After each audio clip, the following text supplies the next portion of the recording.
अखिलेश यादव ने कहा 144 साल का दावा बीजेपी सरकार ने झूठा कर दिया। सरकार ने सिर्फ इस इवेंट में पैसा कमाया है और धार्मिक भावनाओं का अपमान किया। सहारनपुर में सपा प्रमुख अखिलेश यादव ने महाकुंभ को लेकर सरकार पर निशाना साधा। उन्होंने कहा कि 144 साल बाद कुंभ होने को दावा किया जा रहा वह झूठा है। हर कुंभ 144 बाद ही आता है, लेकिन भाजपा इसे अपनी उपलब्धि बताने में लगी है। सरकार ने कुंभ को एक इवेंट बना दिया है, इसमें पैसा बनाने का तरीका ढूंढ लिया है। धार्मिक आयोजनों का राजनीतिकरण किया जा रहा, इससे धार्मिक भावनाओं का अपमान हो रहा।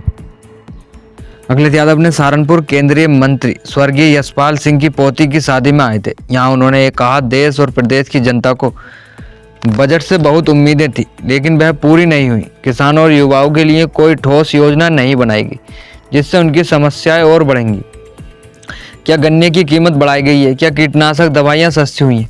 क्या खाद और डीएपी किसानों को सस्ते दाम मिल रहे हैं? सरकार ने वादा किया था कि किसानों की आय दोगुनी होगी, लेकिन हकीकत यह है कि किसानों को अपनी खेती तक बचाने के लिए संघर्ष करना पड़ा। भाजपा केवल प्रचार में व्यस्त है। देश का नौजवान बेरोजगार है, न नौकरी है न रोजगार है। जो सरकार $5 ट्रिलियन की अर्थव्यवस्था और विश्व गुरु बनने की बात कर रही थी, वह आज नागरिकों को बेड़ियों और हथकड़ियों में जकड़कर विदेश से वापस लाने पर मजबूर है।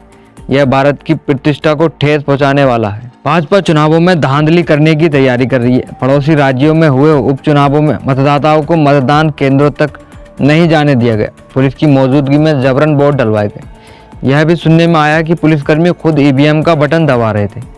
भाजपा का चुनाव लड़ने का तरीका बहुत अलग है। वे अधिकारी और प्रेस पर दबाव बनाकर चुनाव जीतना चाहते हैं। इसके साथ सपा का गठबंधन बना रहेगा। हम इंडिया गठबंधन को मजबूत करेंगे और आगामी चुनावों में कांग्रेस के साथ मिलकर लड़ेंगे। गठबंधन का मूल सिद्धांत यही था कि जो पार्टी जहां मजबूत है वह वहां चुनाव लड़ेगी। यादव ने कहा कि हमें गर्व है कि भारतीय विदेशों में ऊंचे पदों पर पहुंच रहे हैं, लेकिन सरकार की नाकामी के कारण भारतीयों को अपमानित किया जा रहा, विदेश में रहना पड़ रहा। लोग नौकरी के लिए विदेश जा रहे हैं और वहां उन्हें इस तरह से बेइज्जत होना पड़ रहा।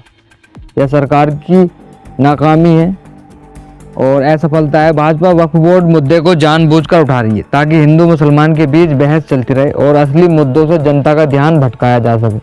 गन्ने की कीमत, बिजली, दवाई और रोजगार जैसे मुद्दों पर चर्चा करने के बजाय भाजपा वक्फ बोर्ड और समान नागरिक संहिता यूसीसी पर बहस कर रही है। यह उनकी राजनीति का हिस्सा है। कुंभ में नियंत्रण ना दिया जाता। कुंभ में लोग अपने आप आस्था से आते, अपनी मर्जी से आते।